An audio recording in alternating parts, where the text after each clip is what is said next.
Hey everyone, Ross McCorkle here with another episode of the Depot 180. Still no Aaron Rodgers news with the first week of voluntary OTAs in the books, but there are plenty of things to talk about with players that are on the roster.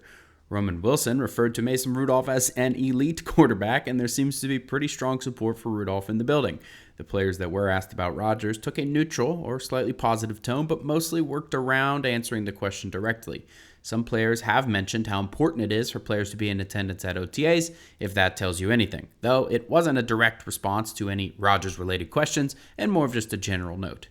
Darius Slay ended up showing up for the second and third day of OTA practices after missing the first day. DK Metcalf still hasn't, but there could be any number of personal things that caused him to miss these sessions. He could show up next week, and he was at workouts earlier in the month and last month, for what it's worth.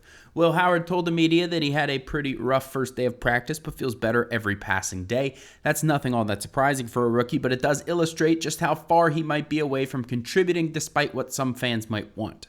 Steelers insider Mark Kaboly said maybe we can have that talk next year, but he won't be ready this year. That's probably about right. The Steelers were linked to some trade rumors by multiple different national insiders yesterday. Adam Schefter said they were linked to tight end Jonnu Smith, who has spent 5 of his 8 seasons in the NFL with offensive coordinator Arthur Smith. Smith had his first Pro Bowl season last year with the Miami Dolphins.